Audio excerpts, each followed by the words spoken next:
I'm excited you're here with me today because I have a great story to tell. And this is something that I just experienced and I just got home from a week ago, only a week ago. And so I'm going to pose a question to you as I begin. Have you ever said yes to something without knowing what the outcome would be?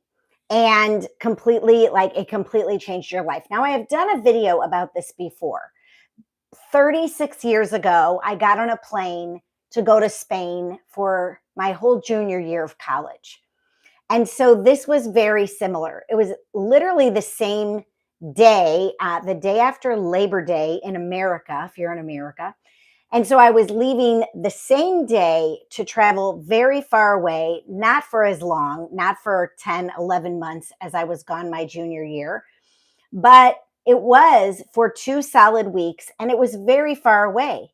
So I'm posing this question to you to start off because my channel on YouTube is all about fear to confidence. And if you're someone who is stuck in fear or stuck doing the same thing over and over and not getting the result that you want, then I think you need to take a risk or push yourself out of the box or decide on a new plan for your life, because we're not meant to stay stagnant and stuck and doing the same thing for our whole lives. We are creators. We are magicians. We are beings who are meant to create things in our lives and learn from things in our lives and continue to move forward. Not necessarily fix ourselves, but just continue to create. And I believe we do that by interacting with people, places, and things and learning about who we are through those interactions. And this morning, actually, what I was really thinking, because I'm definitely going to be doing some workshops in my area for women to come together and connect. I'm going to turn my chair a little bit because I feel like what I've been hearing, the buzz in my world, and maybe it's just me noticing, is that we feel out of connection with one another. We don't feel as though we're as connected, and we're not spending time in person and in each other's energy. We're a lot of this social media, which I am on as well. And so going on this trip, which was very life-changing for me, was something that I needed to do to expand myself. So I'm going to ask you this question again. Have you ever just decided to do something like travel and leave your comfort zone, if you want to call it that? I don't really like to call it my comfort zone. Leave your comfort zone without knowing how it would turn out, and it completely changed your life. I would love to know this. And I recently turned off my comments on these videos. So after the video is over, you can put the comments in if you would like. But I felt as though there were a lot of comments coming in that were not supportive of what I am trying to do here. And so for now, I have turned off the comments. And so I might turn them back on, but for now, I'm just doing this. Okay, so this is what happened. A few months ago, I have been following this guy, and he's written a few books, and I've been following him for years. I've done some of his meditations. And back in January or February, he decided to have a talk or a webinar about going to Africa and what it would look like to go on a safari. For many years, I have wanted to be in the presence of the animals. I have wanted to experience. I actually even made a vision board probably 3-4 years ago, for sure, maybe longer. And on that vision board, and maybe some of you, have you made a vision board before, was leopards, cheetahs, and lions. And I put this vision board up, and there's lots of ways to make a vision board. I even actually read recently there's an app that you can make a vision board on. And so I need to look into that because I want to make more changes in my life. I want to transform more things in my life. And that's what this trip kind of really anchored in for me, is I need to make more changes and create more things in my life that I want to create. And what do you want to create? What is important to you? What do you want your life to look like 2, 3, 4, 5 years down the road? So I decided after listening to this webinar about Africa and how life changing it was, and they showed videos, I decided I would investigate it a little bit further. And I got on a call with somebody. And this woman was leading a trip to Africa, the same trip. There's two men and two women that lead these trips to Africa. And I got on a call with her and I asked her some questions. And I really thought, okay, this is it. I really want to go. I want to go. I want to do this. It's an expensive trip because you're flying to Africa and then you're staying in places in different parts of South Africa. And it's expensive to go and stay at these places because there's a lot of safety things that need to be put in place for the guests because you're on safari with animals that are dangerous. And so after I hummed and hawed about it for a while, I actually decided that I wasn't going to go because I just thought, oh, it's too far away. The tickets there are too expensive. You know, a ticket to South Africa is like $1,400 to $1,600. And I would have to leave my daughter for 2 weeks alone. And I thought, I don't think I can do this. I don't think this is going to work for me. And so I said, no, I wasn't going to go. So a couple months went by, and this is in May. I get another email saying that this other woman is just taking a trip in September for 2 weeks, the same exact itinerary, and she's only taking women. And it's called Soul Safari, Leaving Your Past Behind. And I thought to myself, you know what? And how many of us need to leave stuff in our past behind? How many of us sit in the emotions and the feelings of our past and we never shift them or make a change, and we continue to play out and react and live that life that we've been living from our past. You know, I'm going to raise my hand here. I have done it. I have done it over and over and over again. And what this trip was going to cause me to reflect on was, how do I need to let go of the past and transform, alchemize this energy into something where I can now create from a space of wholeness, from completeness. And this is fascinating work, you all. And if you have never done anything like this, and I've done much work like this over the years, and I've mentored many people over the years, but here's the thing. Sometimes we have to push our edge, or we have to go into spaces that scare us in order for us to have the breakthroughs that we need to have. And that's one of the reasons why I went to Firewalk School. And another one of the reasons why I went through Priestess School for 2 years. It's because I wanted to have those breakthroughs. I wanted to expand as a human being. And what I teach is not only applicable to your personal life, but it can be applicable to your professional life. Because so many of us, like I said before, get stuck and stagnant in our work life, in our relationships, in our body, and like what we want for our bodies. And so we get stuck in all of this and we can't see how to get out of that. And so sometimes changing your environment really does make a big difference. And I've learned this from experience. I need to go and do and like expand in places I've never been before, especially because I was with women. And some of these women have some real deep issues. And I'll get to that in a minute, because what that ended up doing for me was making me see how I was interacting and reacting to these women. So I had this big breakthrough, of course, not while I was there necessarily, but now that I've been home about a week. And so here's what the trip transpired.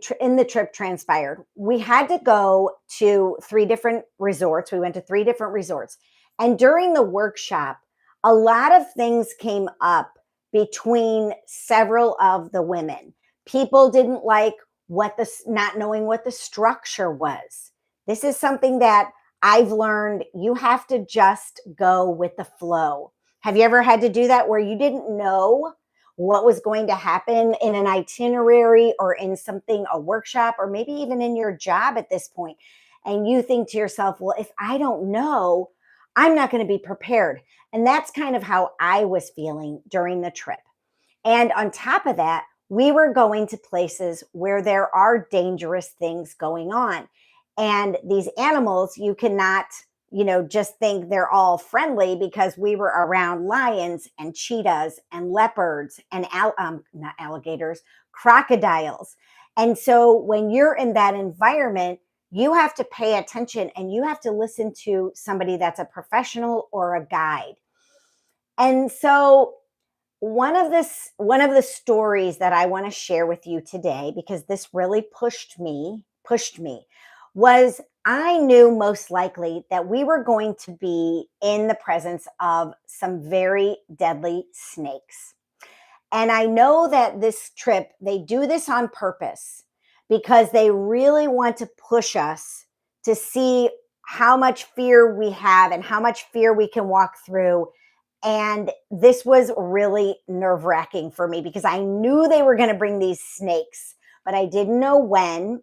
I didn't know how many snakes there would be. And I'm not afraid of snakes in general. I'm not afraid of being around snakes. And this is non-venomous snakes.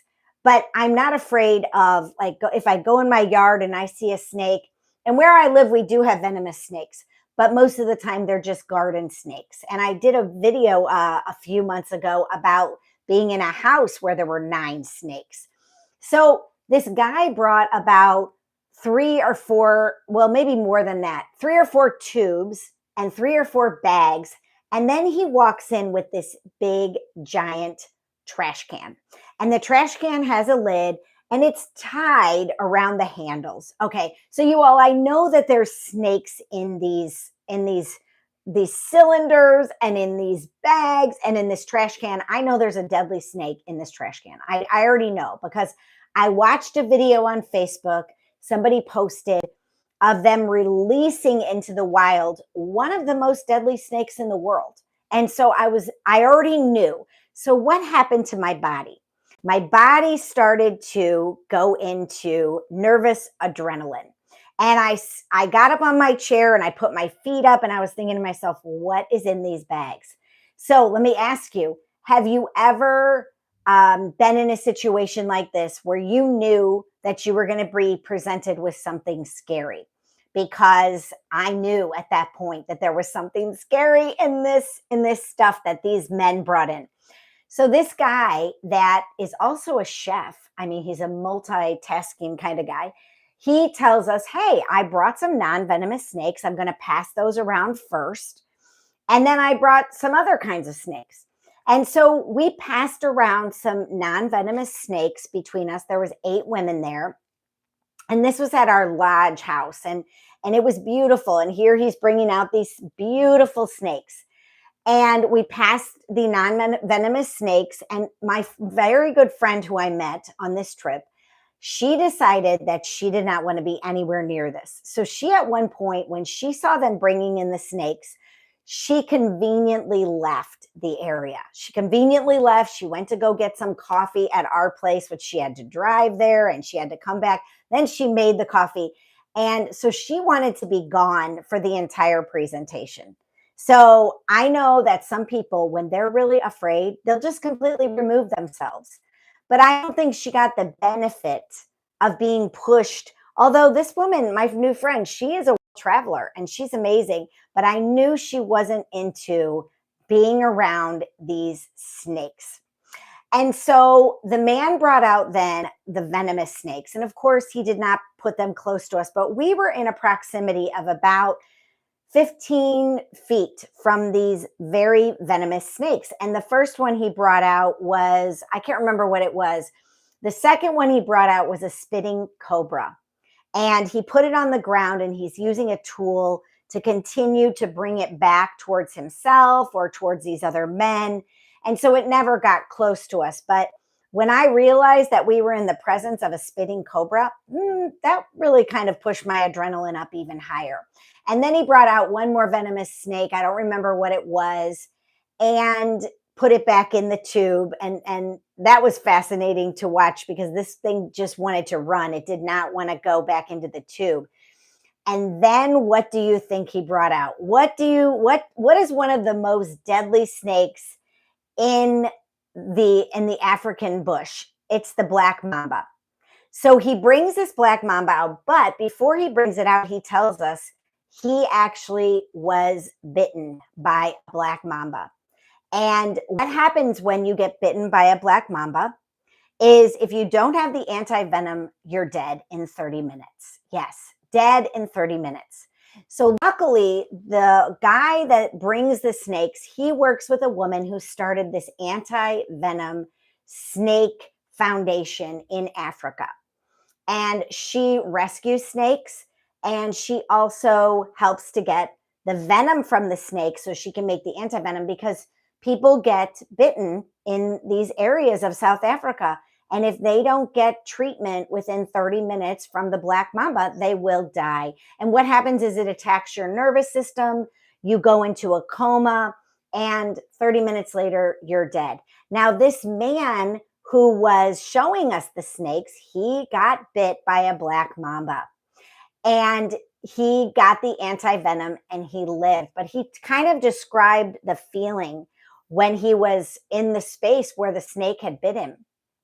And so, you all, I can't believe he did this. He went into that trash can with like one of those pinchers, and he had a big glove on in case the snake bit him. It can't be bitten through. It's like a big rubber glove. And then he used his bare hand, and he got that snake out of the trash can right at the neck so that we could all see the open mouth of the black mamba. And the reason they call it a black mamba is because the inside of the mouth of the snake is black.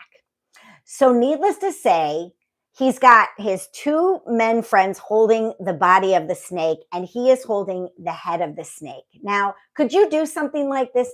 Let me just ask you, if something dangerous or venomous or poisonous bit you, or could you go back and pick it up? Could you go back and be in its presence? You know, it's kind of like people who get bitten by dogs, right? And then they turn around and they own a dog, or they walk through their fear and they get a dog, or they're around other dogs because they don't want to be afraid for the rest of their lives. And that is something that I find profoundly courageous. Let me just say that this man is, in my opinion, profoundly courageous. Where are you courageous in your life? Let me challenge you with that question right now. So this guy has the snake head in his hand, and he says, who wants to come up and hold the snake now? Who wants to come up and touch the body of the snake? And I thought to myself, I got to do this.